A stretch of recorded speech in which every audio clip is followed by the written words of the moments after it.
Double engine సర్కార్ triple reason ప్రణాళిక విభజన నాటి కంటే 2019-2024 మధ్య జరిగిన విధ్వంసం వల్లే ఆంధ్రప్రదేశ్ ఎక్కువ నష్టపోయిందని, ఈ సమస్యను అధిగమిస్తూ అభివృద్ధిని సంక్షేమాన్ని బ్యాలెన్స్ చేసుకుంటూ పాలన సాగిస్తున్నామని ముఖ్యమంత్రి చంద్రబాబు నాయుడు స్పష్టం చేశారు. తన జీవితంలో ఎన్నడూ పడని కష్టాన్ని ఈ 2 ఏళ్లలో పడ్డానని ముఖ్యమంత్రి చంద్రబాబు నాయుడు తెలిపారు. రాష్ట్రాన్ని మొత్తాన్ని గాడిలో పెట్టేశామని చెప్పడం లేదన్న ఆయన రాష్ట్రాన్ని అభివృద్ధి బాట పట్టించేలా పోయిన బ్రాండ్ పునరుద్ధరించేలా చర్యలు చేపట్టామని ఈ సందర్భంగా స్పష్టంగా వివరించారు చంద్రబాబు. ఆర్థిక వెసులుబాటు లేకున్నా ఇచ్చిన హామీలను నెరవేరుస్తూ సంక్షేమాన్ని అందిస్తున్నామన్నారు. రాష్ట్ర ఆర్థిక పరిస్థితి, ఆదాయ వ్యయాలు, ప్రభుత్వ భవిష్యత్ కార్యాచరణ వంటి అంశాలు ప్రజలకు తెలియజేయాల్సిన అవసరం ఉందని అభిప్రాయపడ్డారు. రాష్ట్ర సచివాలయంలో నిర్వహించిన మీడియా కాన్ఫరెన్స్ లో 2 ఏళ్ల ఆర్థిక స్థితిగతులపై ప్రోగ్రెస్ రిపోర్ట్ ప్రజెంట్ చేస్తూ ఆర్థిక శాఖపై శ్వేతపత్రం విడుదల చేశారు. 2019-24 మధ్య రాష్ట్రంలో వ్యవస్థలు నిర్వీర్యమయ్యాయి. ప్రజలు, అధికారులు, ఉద్యోగులు భయపడే పరిస్థితి ఏర్పడింది. నాటి పాలనపై ప్రజల్లో వచ్చిన నిశ్శబ్ద విప్లవమే 2024 ఎన్నికల ఫలితాలని చంద్రబాబు చెప్పారు. 2024 ఎన్నికల సమయంలో రాష్ట్రాన్ని పునర్నిర్మిస్తామని, బ్రాండ్ ఏపీని తిరిగి తీసుకొస్తామని ప్రజలకు హామీ ఇచ్చాం. అధికారంలోకి వచ్చిన తర్వాత ఇచ్చిన హామీలను ఒక్కొక్కటిగా అమలు చేస్తున్నాం. చెప్పిన విధంగా ఇచ్చిన తేదీలో సంక్షేమాన్ని అమలు చేస్తామని స్పష్టం చేశారు. సంక్షేమంతో పాటు రాష్ట్రానికి ఆదాయం సమకూర్చి అభివృద్ధి కార్యక్రమాలకు సమాన ప్రాధాన్యం ఇస్తున్నామని చెప్పారు. రాష్ట్రానికి ఆదాయం పెరగాలంటే ముందుగా అభివృద్ధి జరగాలని స్పష్టం చేశారు. అందుకే పెట్టుబడులు, పరిశ్రమలు, మౌలిక వసతులు, కొత్త రంగాల అభివృద్ధికి ప్రభుత్వం అత్యధిక ప్రాధాన్యం ఇస్తోందని, ఆ మేరకు కొత్త పాలసీలు తెస్తుందని వివరించారు. ప్రభుత్వం సమర్థంగా పనిచేస్తే ప్రజలు కూడా అభివృద్ధిలో ఏ స్థాయిలో భాగస్వాములు అవుతారో భోగాపురం అంతర్జాతీయ విమానాశ్రయం ప్రారంభోత్సవం చాటి చెప్పింది. భోగాపురం ఎయిర్పోర్ట్ ప్రారంభంతో ఉత్తరాంధ్ర అభివృద్ధికి రెక్కలు వచ్చిన భావన ప్రజల్లో ఏర్పడింది. ఉత్తరాంధ్రను అంతర్జాతీయ అవకాశాలకు గేట్వేగా తీర్చిదిద్దే దిశగా ప్రభుత్వం అడుగులు వేస్తోందని చెప్పారు. దీన్ని ప్రజలు గ్రహించినందువల్లే ఎయిర్పోర్ట్ ప్రారంభోత్సవానికి ప్రజల నుంచి చక్కటి మద్దతు లభించిందని తెలిపారు. పీపీపీ పద్ధతిలో ప్రాజెక్టులు చేపడుతుంటే వ్యతిరేకించిన వారు అదే పీపీపీ పద్ధతిలో చేపట్టిన భోగాపురం ఎయిర్పోర్ట్ నిర్మాణ క్రెడిట్ మాత్రం తమదని చెప్పుకుంటున్నారని విమర్శించారు. పెట్టుబడులు వస్తే పరిశ్రమలు వస్తాయి, పరిశ్రమలు వస్తే ఉద్యోగాలు, ఆదాయం పెరుగుతాయి.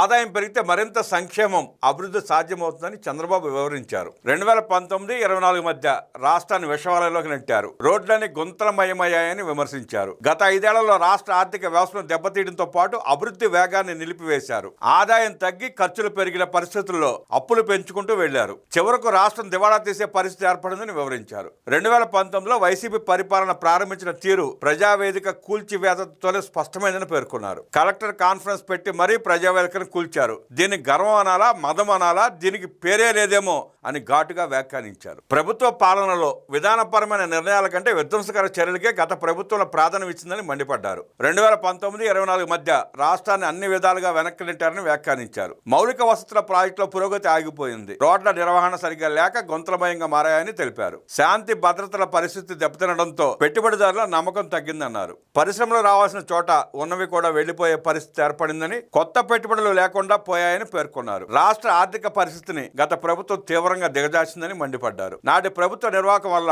అప్పులు 9.74 లక్షల కోట్లకు చేరాయని, అప్పులు తీర్చే సామర్థ్యం లేని రాష్ట్రంగా నీతి ఆయోగ్ పేర్కొన్న పరిస్థితి ఏర్పడిందని తెలిపారు. ఆదాయాలు తగ్గుతున్నా ఖర్చులు మాత్రం పెరిగాయని, ప్రభుత్వ ఆస్తులు, భూములను తాకట్టు పెట్టి మరీ అప్పులు తెచ్చారని నాటి పాలన తీరును వివరించారు. రాష్ట్రం దివాళా తీసే స్థాయికి చేరడంతో అధిక వడ్డీలకు అప్పులు తెచ్చుకోవాల్సిన పరిస్థితి ఏర్పడిందన్నారు. కేంద్ర ప్రభుత్వం రాష్ట్రానికి ఇచ్చిన పథకాల నిధులను కూడా గత ప్రభుత్వం దారి మళ్లించిందని తెలిపారు. కేంద్ర నిధుల వినియోగంలో గత ప్రభుత్వం అనుసరించిన విధానం కారణంగా కేంద్రం ప్రత్యేకంగా చట్టం చేయాల్సిన పరిస్థితి వచ్చిందని చెప్పారు. కేంద్రం ఇచ్చే నిధులను నిర్దేశిత ప్రయోజనాలుగా వినియోగించేలా వ్యవస్థను కట్టుదిట్టం చేయాల్సిన అవసరం ఏర్పడిందన్నారు. మద్య నిషేధం చేస్తామని హామీ ఇచ్చి అధికారంలోకి వచ్చిన నాటి ప్రభుత్వం చివరకు మద్యం ఆదాయాన్ని ముందుగానే తాకట్టు పెట్టి 25,000 కోట్ల రూపాయలు అప్పు తెచ్చిందని విమర్శించారు. ప్రజలకు ఇచ్చిన హామీకి పూర్తి భిన్నంగా మద్యం ఆదాయాన్ని ప్రభుత్వ ఆర్థిక నిర్వహణకు ఉపయోగించారని తెలిపారు. రాష్ట్ర పునర్నిర్మాణంలో కేంద్ర ప్రభుత్వ సహకారం ఎంతో కీలకంగా మారిందని పేర్కొంటూ వెంటిలేటర్పై ఉన్న రాష్ట్రాన్ని కేంద్రం ఆదుకుందని వ్యాఖ్యానించారు. కేంద్రం అందిస్తున్న సహకారాన్ని పూర్తి స్థాయిలో వినియోగించుకునేలా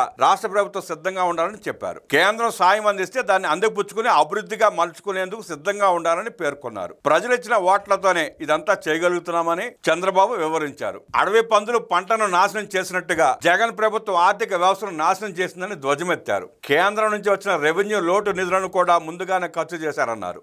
ఆర్థిక వ్యవస్థను దెబ్బతీయడంతో ఆగకుండా రాష్ట్ర రాష్ట్ర భవిష్యత్తును మార్చే అనేక కీలక ప్రాజెక్టులను కూడా విధ్వంసం చేశారని మండిపడ్డారు. అమరావతి నగర నిర్మాణాన్ని నిలిపివేయగా తాము అధికారంలోకి వచ్చిన తర్వాత పనులను మళ్లీ గాడిలో పెట్టామని, నిర్మాణ పనులు వేగంగా చేపడుతున్నామని తెలిపారు. ఇప్పుడు ప్రపంచంలో అమరావతికి గుర్తింపు తీసుకొచ్చే ప్రాజెక్టులకు శ్రీకారం చుడుతున్నామని చంద్రబాబు చెప్పారు. డిసెంబర్లో క్వాంటమ్ వ్యాలీని ప్రారంభిస్తాం. 2028లో అమరావతి ఫేజ్ 1 ప్రారంభించేలా ప్రణాళికలు సిద్ధం చేస్తున్నామని వెల్లడించారు.